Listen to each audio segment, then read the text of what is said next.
예, 생각할 게 많은 시간입니다. 이럴 때는 우리가 좀 역사를 많이 좀 들여다봐야 우리가 중심을 잡는 데 도움이 되지 않겠습니까? 그래서 오늘 특별히 역사학자, 역사 독립군 백이성 선생 모셨습니다. 어서 오십시오.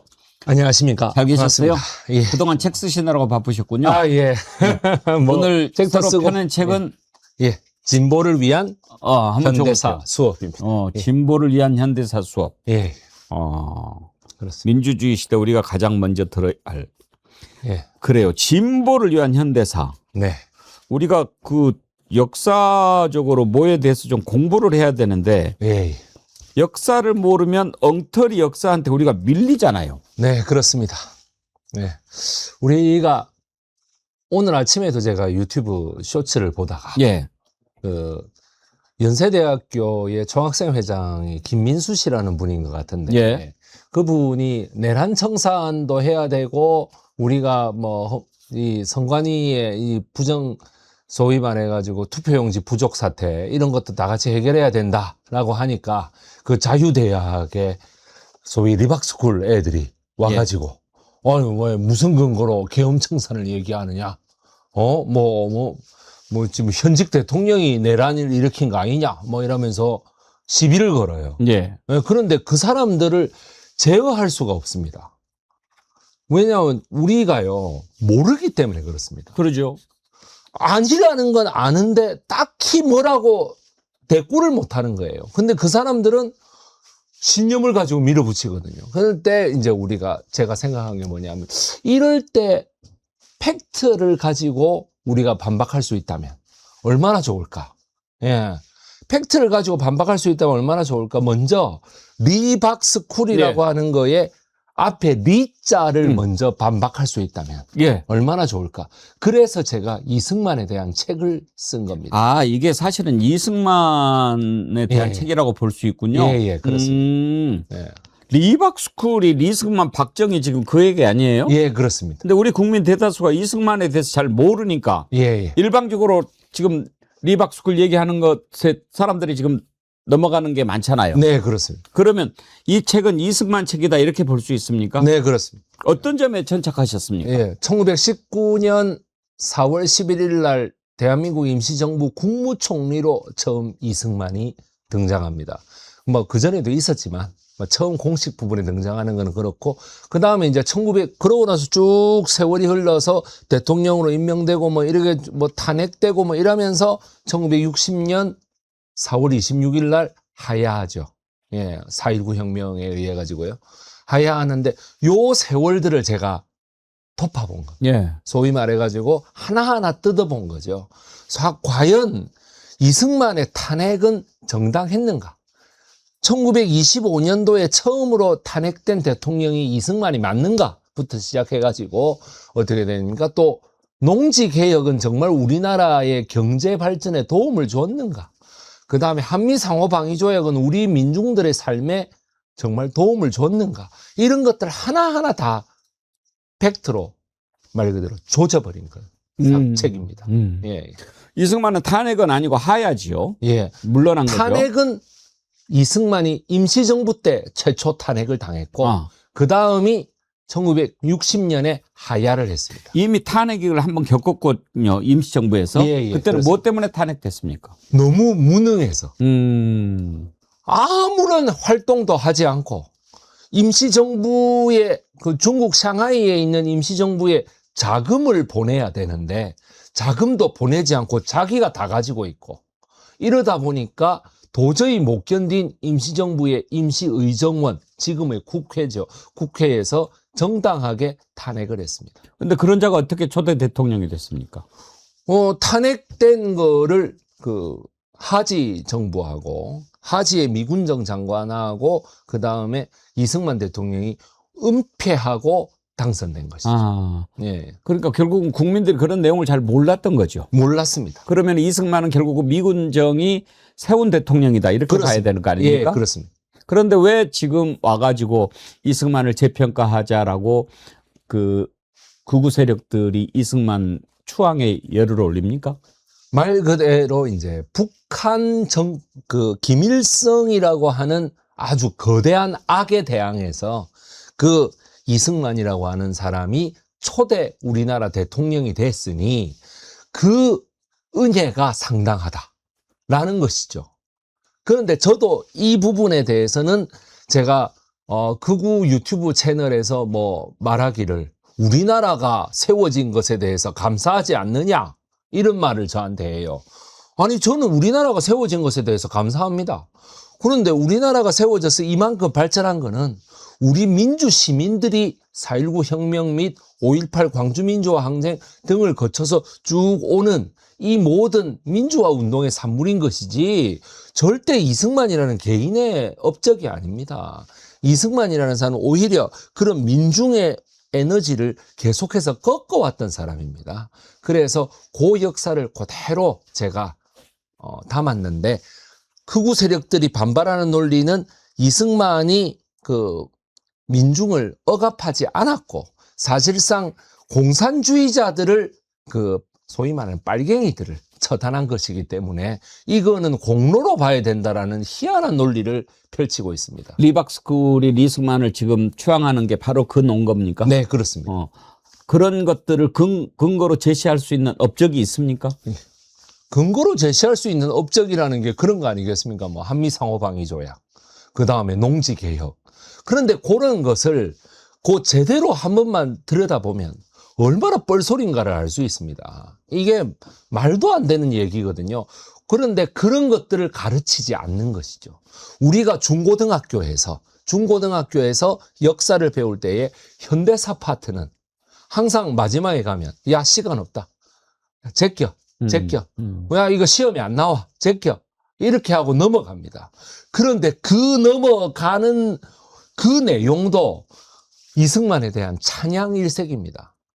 그 찬양인데 막판에 이기붕이라고 하는 아주 권력의 화신이 등장해서 부정선거를 함으로써 마치 당시에 84세 됐던 이승만 대통령하고는 아무 관계없는 것처럼 서술하고 있습니다.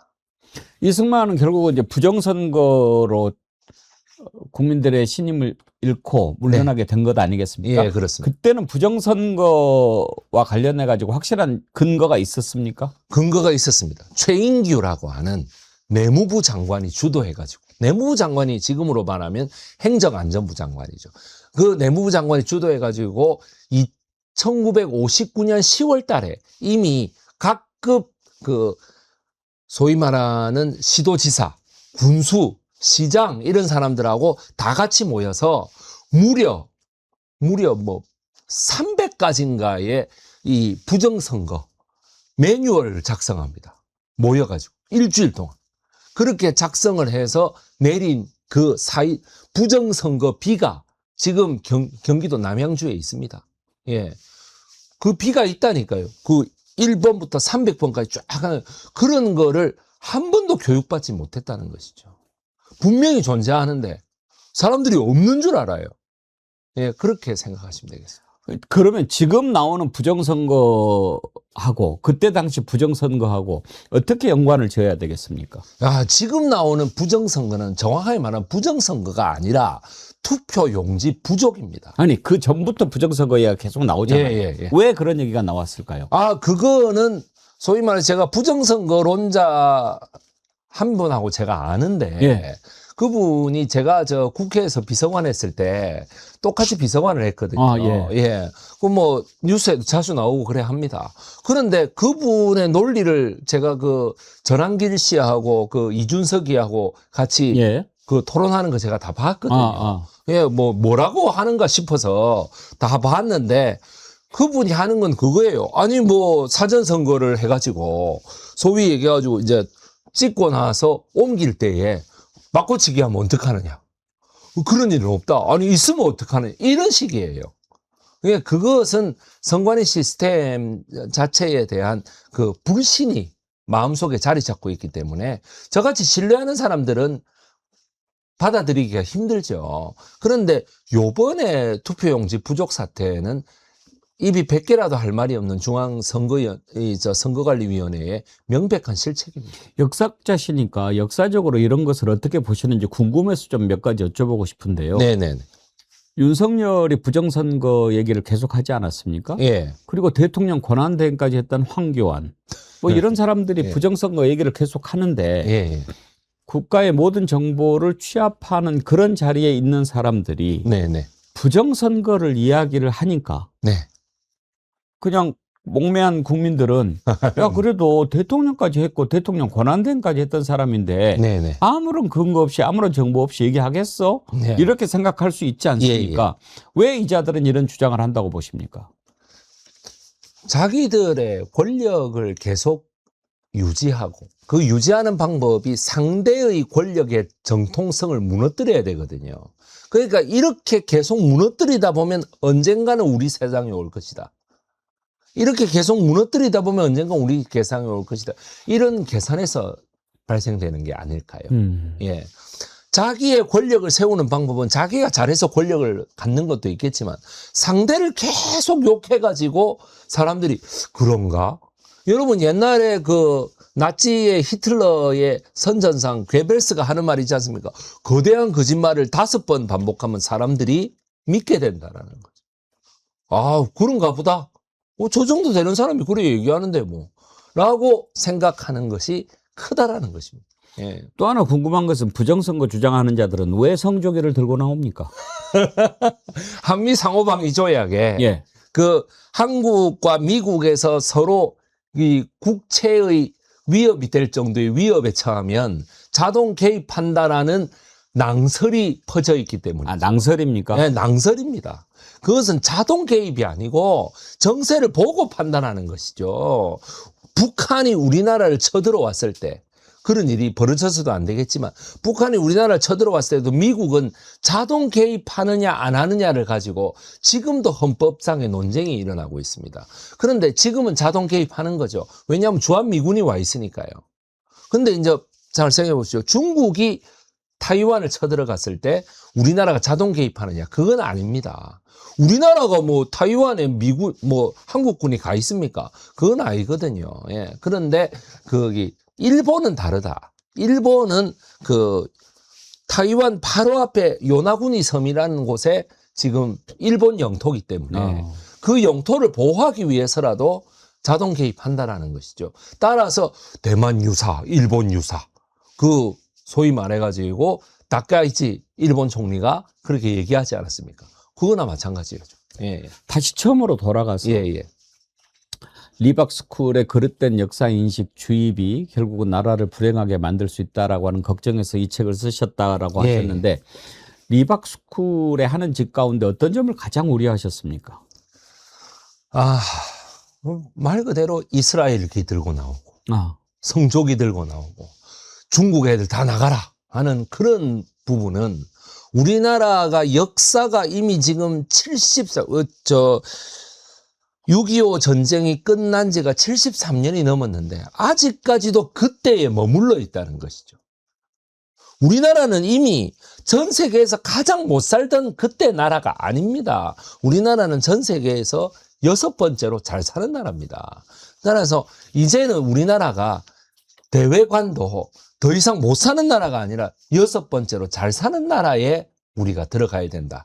사람들의 인식도 그렇게 깨야 된다. 그런데 대부분의 사람들이 인식, 우리 전 국민의 50% 넘는 사람들이 인식이 그렇게 바뀌고 있는데 아직도 전 국민의 30% 정도는 아직도 우리나라는 못 산다라는 잘못된 사고방식에 갇혀 있습니다. 예. 이렇게 갇혀 있기 때문에 대외인식이고 뭐 국내 정치를 바라보는 상황이고 간에 발전할 수가 없는 것이죠. 따라서 옛날의 사고방식에서 좀 벗어나라는 의미에서 제가 이 책을 쓴 것도 있습니다. 그러면 지금 극우화되고 있는 많은 사람들 가운데 일부는 그런 영향을 좀 받은 게 있다고 보십니까? 전부 다 받았다고 봐야죠. 예. 전부 다 받았다고 봐야죠. 역사적으로 보면 어떻습니까? 극우화로 갈 때는 뭔가 계기나 배경 같은 게 있지 않습니까? 어떨 때 예. 갑니까? 극우화로 가는 것은 빈부격차가 너무 심할 때 그렇게 갑니다. 빈부격차. 소위 말해서 그 잘 사는 사람은 너무 잘 살고 못 사는 사람은 너무 못 사는데 이 못 산다라고 하는 것이 상대적 박탈감인 거죠. 한 달에 300만 원 벌고 500만 원 벌고 이래가지고 어떻게 집을 사겠노? 어떻게 집을 사느냐? 어떻게 내가 건물을 하나 소유할 수 있을까? 그런데 TV를 보면 말입니다. 연예인들, 운동선수들, 이런 선수들은 대학교도 안 나오고 중학교도 뭐 겨우 졸업하고 이런 사람들이 몇백억을 벌어들인단 말이죠. 사실 20, 30대가 보면은 저들은 그냥 얼굴 하나 잘생기고 예쁘고 뭐 몸매 하나 좋고 이래가지고 지금 저래 돈을 버는 거 아니냐라는 내재적인 불만이 결국에는 저런 아주 사회적인 불만 세력으로 이 개인의 내재적 불만이 사회적 불만으로 승화되는 것입니다. 그래서 뭐냐 하면은 내가 불만을 나타내도 되는 어떤 좀 뭐라 그럴까 좀 부드러운 정치 세력이 등장한다 싶으면 마음껏 불만을 분출하고 또 이 반대 세력을 지지하게 되는 것이죠.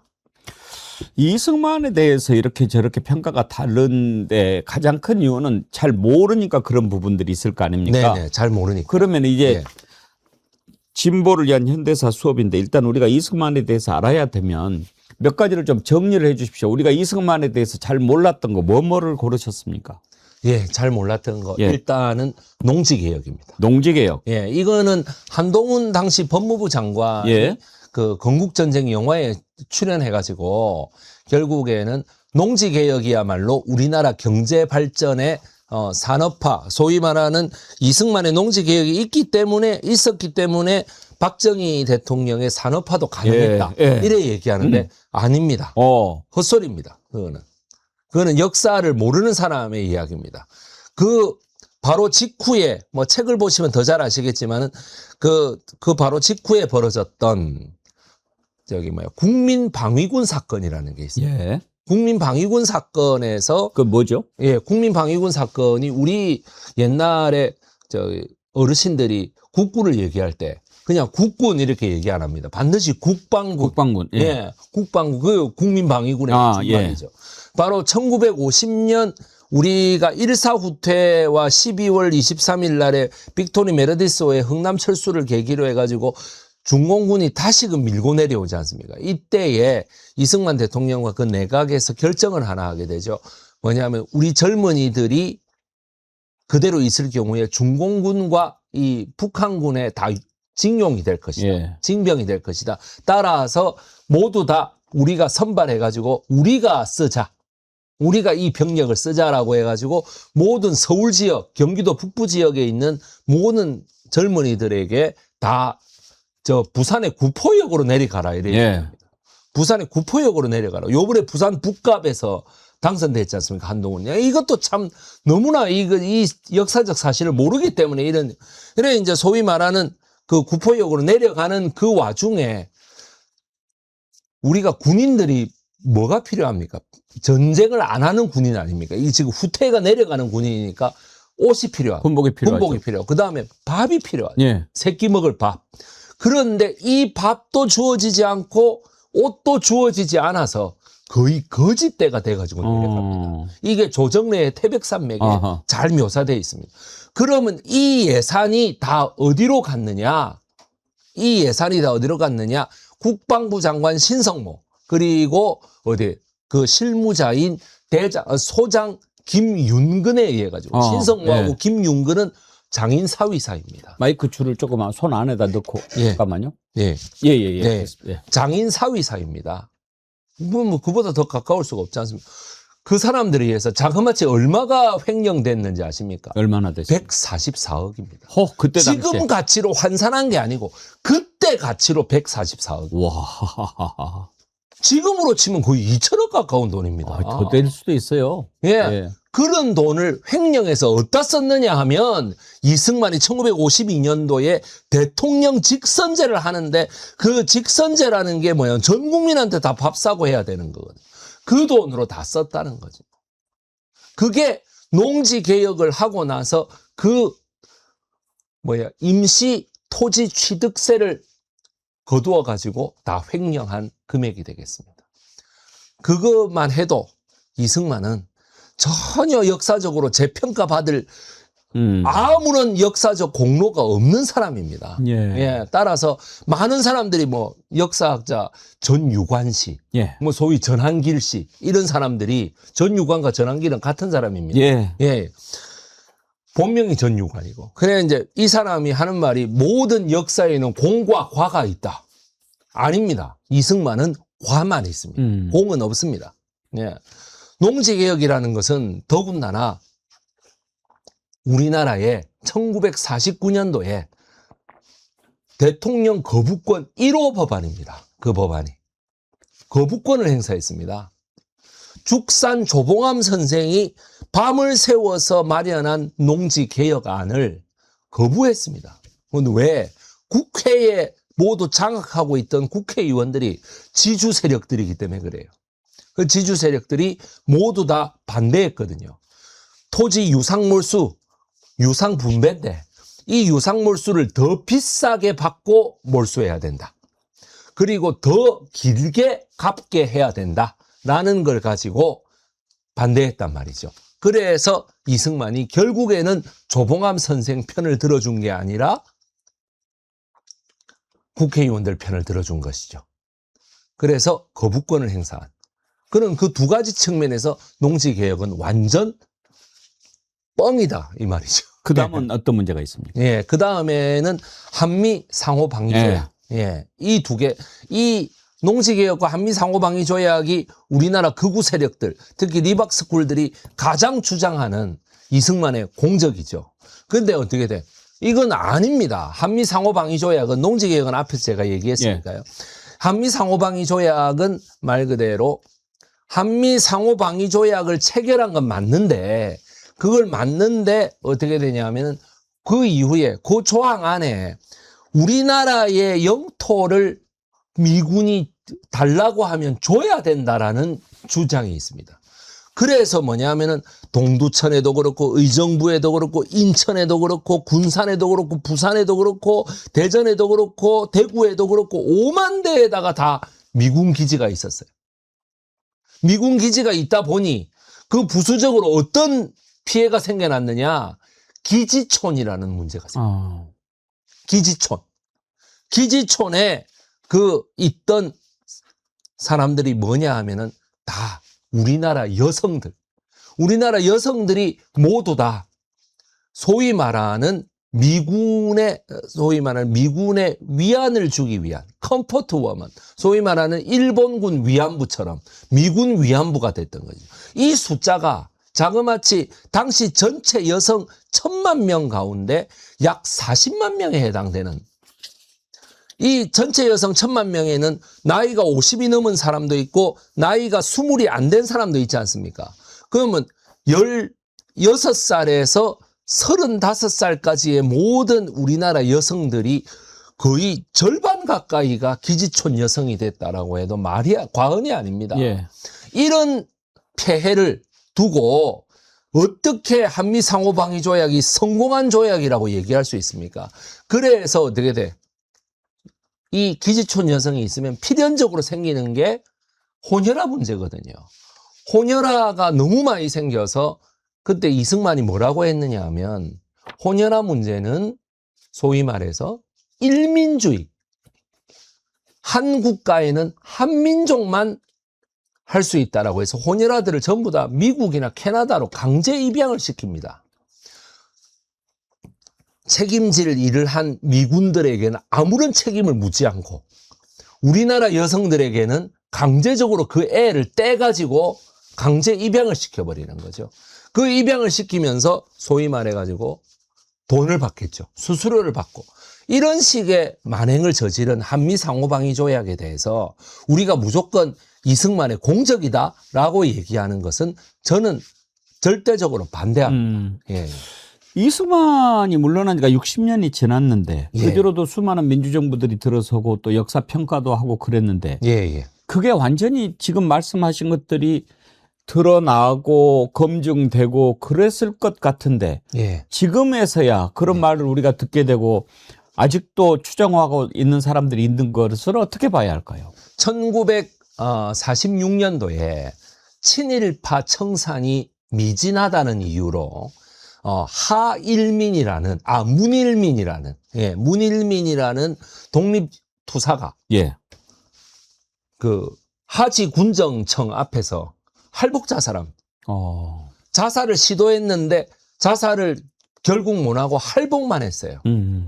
이 사실에 대해서 여러분 아십니까? 그런데 그 문일민 독립투사는 그로부터 21년 전 1925년도에 대한민국 임시의정원의 국회 부의장이었어요. 그리고 부의장으로서 이승만 탄핵을 주도했습니다. 그리고 탄핵을 시켰고요. 이 사실에 대해서 우리 백운기 앵커님은 알고 계십니까? 몰랐습니다. 모르시죠? 바로 이런 거가 다 뭐냐면 이승만이 역사 교과서에서 이 사실을 다 지워버린 거예요. 아하. 다 지워버린 거예요. 예. 근데 제가 요번에 다시 살렸습니다. 그러셨군요. 예. 왜 그런지 아십니까? 저는 이거를 초등학교 때 들었습니다.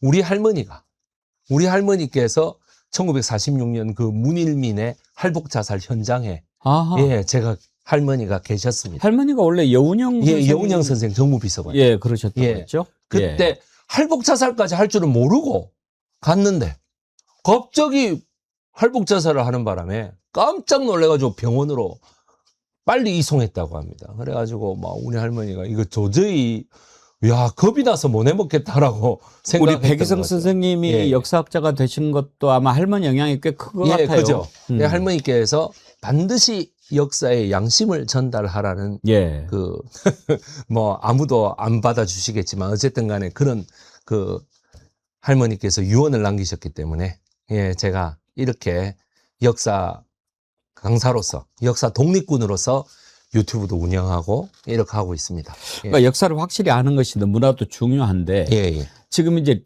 리박스쿨이라든지 이런 극우 쪽들의 준동은 우리가 이제 겪어봤는데 네. 여기에 경도돼 있는 사람은 물론이고 지금 민주 세력 내부에서도 혹시 그런가 하고 기웃기웃하고 또 논란이 되고 있는 사람들도 있지요. 네, 그렇습니다. 바로 지금 이 우리나라의 많은 그 진보 정치인들 중에서도 이거 좀 말을 좀 갈아탈까? 이런 사람들도 꽤 있습니다. 제가 생각할 때. 예. 그런데 그런 사람들은 바로 미국 정부에서 1954년도에 실행했던 플랜을 하나 상기시켜 주셨으면 좋겠어요. 에버레디 플랜이라는 게 있습니다. 앵커님. 예. 에버레디 플랜. 에버레디. 예. 그게 뭐냐 하면은 바로 아이젠하워 당시에 미국 대통령 당선인부터 시작해 그 당선인까지 올라갔던 결제 서류입니다. 이승만을 미국이 제거한다라는 그겁니다. 예. 예. 발췌 개헌 및 4.4.5입 개헌을 통해서 계속 자기의 영구 집권을 노렸던 이승만의 이런 여러 가지 악행들을 미국이 알고 있었던 것이죠. 따라서 이승만을 제거하자라는 그 에버레디 플랜이 생겨났고 그것이 1975년도에 미국 뉴욕타임스가 이거를 폭로했습니다. 그런데 이런 사실을 알고 계십니까? 모르시죠? 예. 박정희가 이거를 다 없앤 거예요. 그리고 에버레디 플랜은 결국 실패했느냐? 아닙니다. 그때에는 성공을 못했지만 결국에는 이것이 1960년까지 와가지고 60년에 결국 미국 메카나기 미국 대사에 의해 가지고 이승만을 보고 물러나라라고 하는 거예요. 그러니까 이승만이 잘못했던 거죠. 것은 이승만이가 지우고 예. 박정희가 잘못했던 것은 박정희가 지우고 예. 그렇게 하면서 여기까지 온 거군요. 네, 그렇습니다. 참 우리 현대사가 여러분들이 왜 내가 모르나? 내가 정상적인 학교를 나왔고 정상적으로 대학 교육까지 다 마쳤고 내가 역사학과 출신인데도 모른다. 당연히 모릅니다. 그만큼 우리나라 집권 세력들하고 학계하고 죄송합니다. 우리 백운기 앵커님이 계셨던 언론계도 하나하나 이렇게 마모해가지고 딱 그 기득권이 좋아하는 과정으로만 학생들하고 이렇게 다 배우게 했던 것이죠. 따라서 정상적인 과정을 거친 사람들은 몰라요. 따라서 우리나라 모든 국민들이 저 진보를 위한 현대사 수업을 보셔야 되는 이유입니다. 네. 역사 교과서 같은 것도 그러면은 좀 감수가 제대로 되고 국민 정통성이 있게 다 가르칠 만한 게 나와야 되지 않겠습니까? 그렇습니다. 예. 저는 그래서 역사 교과서도 다시 써져야 된다고 생각하는데 참 요번 그 선거 결과가 제 마음에 안 들어서 참 걱정입니다. 역사학자로서 이번 예. 선거는 어떤 의미가 있다고 평가하십니까? 역사학자로서 이번 선거는 어떻게 되든 민중은 그 권력을 가진 시민들은 권력이죠. 투표권이니까요. 권력을 가진 시민들은 항상 옳다라는 게 제 생각입니다. 그 옳은 시민들의 선택이라고 하는 거에 있어서 바로 기득권 세력들이 조절할 수 있는 것이죠. 그게 뭐냐 하면은 국민의힘에서 자꾸 살려달라고 했기 때문에 그렇습니다. 아, 살려달라. 아, 대구를 내줄 수는 없다. 살려달라. 그 살려달라는 외침이 통하지 않은 데가 울산하고 부산인 거죠. 그래서 우리나라의 시민들은 위대하다는 거예요. 그런데 뭐냐면 서울은 뭐냐면 그 오세훈을 지지했다기보다는 자기 부동산 가격을 어떻게든 좀 지키겠다라는 생각에 오세훈이라는 시장을 낳았지만 결국에는 뭐냐면 서울시의원을 80명을 선택했다는 거죠. 그 80명의 서울시의원을 선택했기 때문에 오세훈은 이제 아무것도 자기 마음대로 못합니다. 예. 그리고 17명의 구청장을 또 뽑았다는 얘기예요. 따라서 서울 시민들은 내 부동산 가격을 지키기 위한 최후 보루로서 오세훈을 선택하고 그다음에 구청장은 민주당을 뽑아주고 그 다음에 어떻게 돼? 시의원도 민주당을 뽑아주고 이 정도면 뭐 오세훈 지가 아무렇게나 자기 하고 싶은 대로 못 하겠지. 저번에 구청장도 뽑아주고 시의원도 뽑아주고 하니까 오세훈이 자기 마음대로 했지. 요번에는 못 할 거야. 이런 어떤 마음도 있었다고 저는 생각합니다. 참 살려달라라고 하는 그러니까 우리나라 제1야당의 정통성이 있다. 살려달라 이런 그거에 많은 우리 그 소위 말하는 좀 어르신 계층 이 층들이 다 움직인 결과가 아니냐. 예. 그리고 그렇죠. 예, 그 소위 말해 가지고 그 20, 30대 역사를 제대로 모르고 민주화의 운동에도 참여해 본 적이 없는 이런 분들은 민주화 그게 뭔데? 라고 하면서 내 가고 싶은 여러 가지 이 장소에 대해서 내 마음대로 가겠다라고 하는 마음가짐이 크고 도대체 이 월급만 받아가지고 어떻게 내가 집을 살 수 있느냐라고 하는 여러 가지 문제가 크기 때문에 바로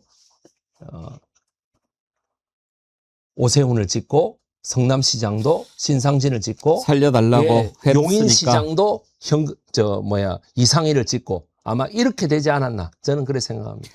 예. 한두 가지만 더 여쭤보겠습니다. 지금 저는 별로 동의가 안 되는데 오늘 처음 보는 아이디입니다. 예. 근데 이분은 리박 좋아하는 사람들도 좀 인정해주고 그래야 통합이 되는 거 아닐까요? 이런 예. 의견을 주셨는데 어떻게 예. 생각하세요? 예, 그 통합이라는 게 저한테도 그런 댓글들이 많이 예. 들어와요. 그러니까 통합이라는 게 자, 리박스쿨 사람들이 제가 생각할 때는 뭘 잘 모르시는 분들이죠. 예. 모르시는 분들이 정확하게 알고 난 다음에도 계속 리박스쿨의 생각을 가지신다면 저는 기꺼이 통합하겠습니다.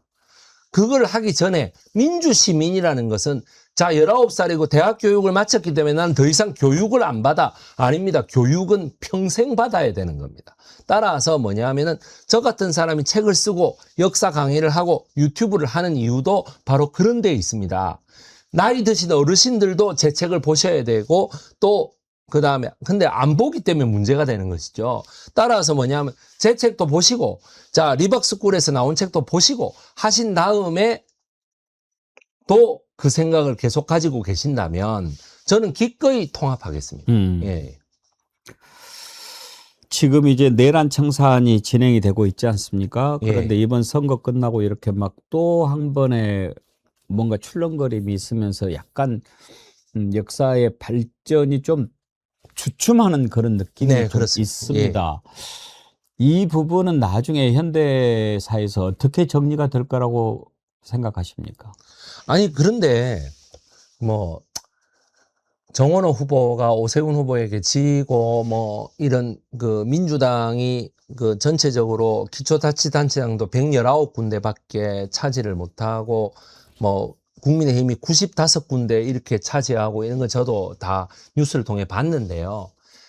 그래도 그쪽에 참 우리나라 국민들이 이제 정치의식이 굉장히 올라간 거예요. 그럼요. 뭐냐 하면은 단체장은 그렇게 뽑아도 반드시 그 시의회나 도의회는 안 뽑아줍니다. 그러니까 국민의힘을 뽑기는 했는데 시의회나 도의회는 안 뽑아줘요. 대구를 제외하면 말이죠. 대구나 경북을 제외하면 안 뽑아줘요. 그리고 시의회나 시장을 김상욱 시장이나 전재수 시장을 뽑은 다음에도 시의회나 구청장은 또 국민의힘을 선택하고 이런 상호 견제의 원리를 정말 요번 선거만큼 절묘하게 구사한 적이 없어요. 자, 국민들의 마음속에 분명히 있는 것 같아요. 뭐냐 하면은 2018년에 이것들 다 이기게 해줬더니 결국에는 뭐 이상한 이런 성추문 이런 걸 가지고 쫓겨나고 막 재보궐선거 치르고 난리 치더라. 그러니까 나 신뢰 못 하겠다. 그런데 국민의힘만 올려가지고는 저게 견제가 안 되더라. 저게 지 맘대로 하더라. 그러니까 뭐냐, 시의회라든가 도의회를 그렇게 바꿔주면 된다라는 마음가짐이 있으신 것 같아. 그래서 저는 참 역사라는 것이 요번에 이렇게 우상향 그래프도 이렇게 우상향 그래프가 쫙 가파르게 올라가면 좋겠습니다만은 올라가다가 이렇게 조금 요 정도 이런 어떤 변칙은 괜찮지 않나 저는 그렇게 생각하고 있습니다. 예. 알겠습니다. 진보를 위한 현대사 수업 아주 좋은 책을 펴내셨는데 끝으로 이 책을 읽을 때 이 책을 보는 분들이 좀 어떤 것에 유념하면서 또 어떤 생각으로 읽었으면 좋겠는지 말씀을 좀 해주시죠. 예, 우선 저 책을 보시는 분들은 진보라는 단어에 대한 선입견을 지워주시면 감사하겠습니다. 진보를 위한 현대사 수업이라니까 진보라는 거는 뭐 아주 과격분자 아니야? 아닙니다. 우리 사회의 진보라는 것은 말 그대로 아까 백운기 앵커님께서 말씀하셨던 역사를 발전시켜 나가는 추동력입니다. 우리나라는 분명히 1960년 4.19 민주혁명부터 지금 이 순간까지 약 66년의 발전 기간 동안에 단 한 번도 뒤로 가지 않고 앞으로 온 결과가 지금 세계 랭킹 6위의 국력입니다. 따라서 진보라는 말에 대한 단어에 대한 위험성을 걷어주시고 그 다음이 두 번째로 뭐냐 하면은 이승만이라는 사람에 대해서 우리가 함부로 접할 수 없는 사람이 아닌가? 이 대통령의 생각을 어떻게 우리 일반 시민들이 알 수 있지? 라는 생각을 하시는데 우리 국민들이 우리 시민은 우리는 민주주의 국가입니다. 민주주의 국가에서는 대통령이 국가의 탑이 아니고 우리 국민이 국가의 탑입니다. 이제 백성이 왕이라는 것이죠. 따라서 왕으로서의 제왕학을 공부한다라고 하는 심정으로 5천만 국민이 한 명 한 명이 다 왕이다라는 심정으로 읽어주시면 감사하겠습니다. 예, 고맙습니다. 예. 우리 역사 독립군 백이성 쌤이 쓴 책 역사를 제대로 알아야 가짜 뉴스에 휘둘리지 않습니다. 이 부분 그리고 날조된 신화에는 날조된 언어로 맞서지 않는다. 오직 팩토로만 반박한다. 예. 이 부분이 딱 와닿네요. 여러분 진보를 위한 현대사 수업 귀한 책이 나왔습니다. 관심을 가져주시기 바랍니다. 오늘 귀한 말씀 감사합니다. 예, 고맙습니다. 예. 진보를 위한 현대사 수업을 펴는 역사학자 백이성 선생님 만나봤습니다. 그 앞에 아주 맛있는 신비복숭아 있는데 그거 드시면 목이 좀 풀리실 겁니다. 어때요? 정말 맛있습니다. 꿀이 떨어지죠? 예. 맛있게 드셔서 고맙습니다. 자.